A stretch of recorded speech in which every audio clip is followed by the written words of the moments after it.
This is the story of an immortal, the last of his kind, who fears falling in love.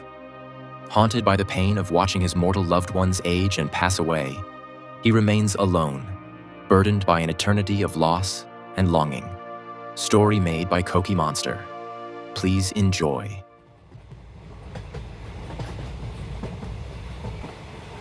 The train rocked gently, a rhythm that often lulled people into a false sense of calm. For me, it was simply another moment to endure. I sat in my usual solitude by the window, eyes fixed on the darkening winter landscape. I had grown used to this routine, silent, disconnected, and safe. I didn't notice her at first, not until I felt the faint pressure of someone's gaze. I glanced up, and there she was, a few rows ahead, sneaking glances in my direction. Her eyes darted away the moment I met them, cheeks flushing as she turned to look out the window. There was something innocent about her, something pure. I shouldn't have let it get to me, but it did. I tried to look away, to keep myself guarded. She was mortal, fragile, temporary. I had no business wanting to know more about her. A sudden screech of brakes snapped me out of my thoughts.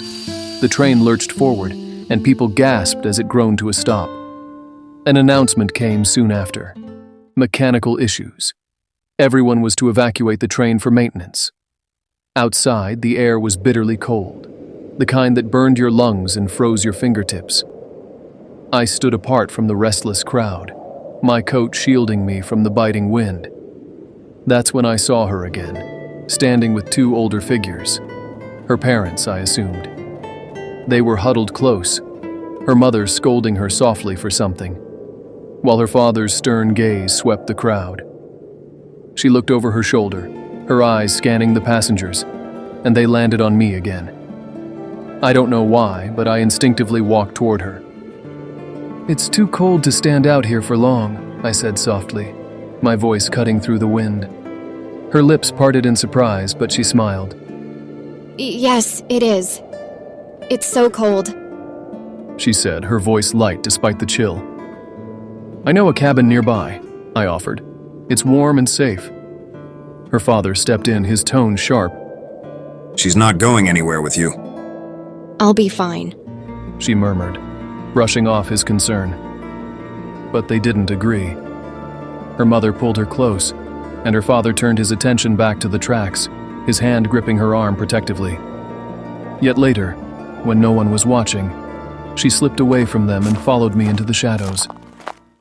The cabin was small but warm, its fireplace crackling with life. She sat near the hearth, her gloves off as she rubbed her hands together to chase away the cold. Do you always bring strangers here? She asked, her voice playful. Only when they look like they need help, I replied, sitting across from her. She tilted her head. You're not afraid of what people might think? I hesitated. I stopped caring about that a long time ago. Something about her smile made me feel exposed, like she could tell I was lying to myself. But she didn't press on. As the hours passed, we talked. At first it was lighthearted, her favorite books, the places she wanted to visit. But then, the conversation turned deeper. You seem so lonely, she said quietly, her gaze soft. It's safer that way, I replied. For who? She asked, tilting her head. For both of us, I said, my voice barely above a whisper. Her expression softened, and she reached across the table, her fingers brushing against mine. The warmth of her touch sent a shiver through me, breaking the walls I had carefully built around myself. Sometimes, safety isn't worth the cost, she said. For a long moment, I didn't move. I couldn't. There was something in her eyes, something tender and unyielding, that made me feel seen in a way I hadn't in centuries. Why did you follow me here? I asked. Her smile was faint but genuine. Because I wanted to. It wasn't the answer I expected, but it was enough. The evening wore on, the fire casting flickering shadows across the room. She sat close to me, her legs tucked beneath her as she told me stories about her life. Her dreams, her love for poetry, the way she used to dance as a child. "Do you ever miss dancing?" I asked. She looked at me, her eyes bright. All the time. "Then why did you stop?" Her laughter was soft, almost self-deprecating. Because life gets in the way. I stood up, suddenly holding out my hand. "Dance with me." Her brows lifted in surprise. But there's no music. "We'll make our own," I said, a rare smile tugging at my lips. She hesitated for only a moment before taking my hand. I pulled her close, her warmth seeping into me as we swayed in the silence. Her head rested against my chest and I closed my eyes, savoring the moment. I could hear the soft rhythm of her breathing, feel the gentle rise and fall of her frame. You're not like anyone I've ever met. She murmured. "I could say the same about you," I replied. Her face tilted up to mine, and before I could stop myself, I leaned in. Our lips met, gently at first, but then deeper, as if all the barriers I had built were crumbling with her touch.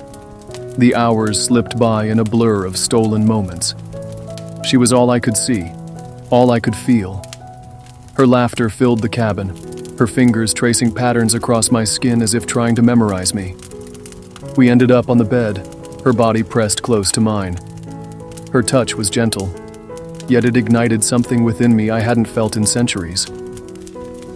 "Are you sure?" I asked, my voice rough with emotion. Her answer came in the form of a soft kiss. Yes. She whispered. And in that moment, I let myself fall. I held her as if she might disappear. Every touch and kiss was a confession of the feelings I had tried to suppress. She was soft, warm, alive. A stark contrast to the cold, endless existence I had endured. Later, as she lay asleep beside me, her head resting against my chest, I stared at the ceiling, my mind a storm of emotions.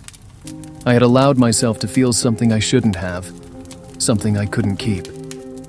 Her hand was draped across my stomach, her breathing steady and calm. She trusted me completely, and that trust filled me with equal parts joy and dread. How could I have let myself do this? 1,000 moons ago, I promised myself I would never fall again, never open myself up to that kind of hurt. Yet, in the heat of the moment, I lowered my guard. I allowed myself to become too attached to her. I watched her one last time, peacefully in her sleep, unaware of the turmoil that was stirring within me. I slipped out of bed quietly, not wanting to disturb her. Sitting at the table, I stared at the dying fire, the warmth of her touch still lingering on my skin. I knew this night would haunt me for the rest of my existence, because I knew, no matter how much I wanted her, I could never have her. When morning came, she was still asleep, her hair spread across the pillow. I sat at the table, staring into the cold light of dawn. The warmth of her presence lingered, and I hated how much I wanted it to stay. A sharp knock broke the silence. Her parents. She woke to their angry voices, quickly pulling on her clothes as they demanded she leave with them. Do you have any idea how worried we were? Her father barked. I'm sorry. She whispered. Her cheeks flushed. She turned to me before leaving, her voice trembling. Will you come to see me off? I stayed seated, avoiding her eyes. I can't.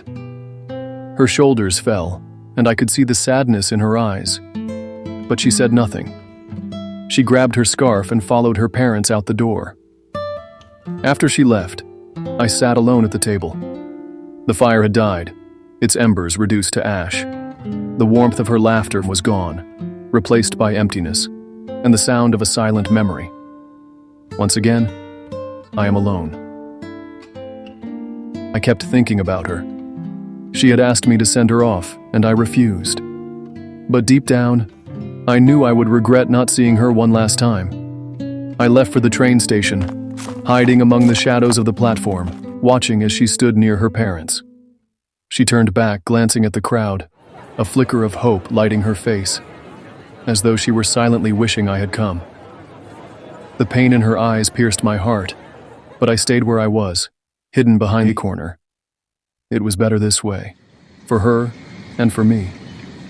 The train arrived, its whistle cutting the quiet air. She lingered for a moment, her eyes searching desperately for something, or someone. But I didn't move. Her mother gave her a quick tug, urging her to board the train, pulling her attention away from the crowd. When she finally boarded, I felt the sharp ache in my chest. As the train pulled away, I stepped closer to the platform, watching the blur of her face through the window. She was gone. Moments later, the sound of a distant explosion shattered the stillness. I was on my feet in an instant, running toward the thick column of smoke rising in the sky. The wreckage of the train came into view. Twisted metal, flames licking at the air. I searched frantically, pulling survivors from the debris, my voice raw as I called her name. But there were no answers. I found her near the wreckage of her carriage. She was still, her scarf caught on a jagged piece of metal, her face pale and lifeless. I dropped to my knees beside her, my hand trembling as I brushed a lock of hair from her face. "Anna," I whispered, the weight of her absence crushing me. She was gone, just like everyone else I had ever loved. I sat there, surrounded by the flames and ashes, holding her scarf in my hands. I should have gone to her at the station, should have told her how much I cared, but I didn't. "This is why," I muttered bitterly, my voice breaking. "This is why I can't love." Mortals were fragile, their lives fleeting. I had watched too many of them fade away while I remained, cursed to carry the memories. She had been a spark in the darkness, but like all sparks, she had burned out too soon.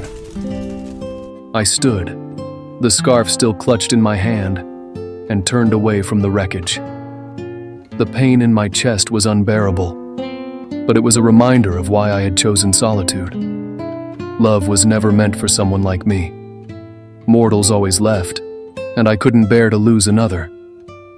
As I walked away, the wind carried the faint scent of her perfume. It would haunt me forever, a cruel reminder of the moments we shared and the love I couldn't keep. For someone like me, love was a curse, and I was better off alone.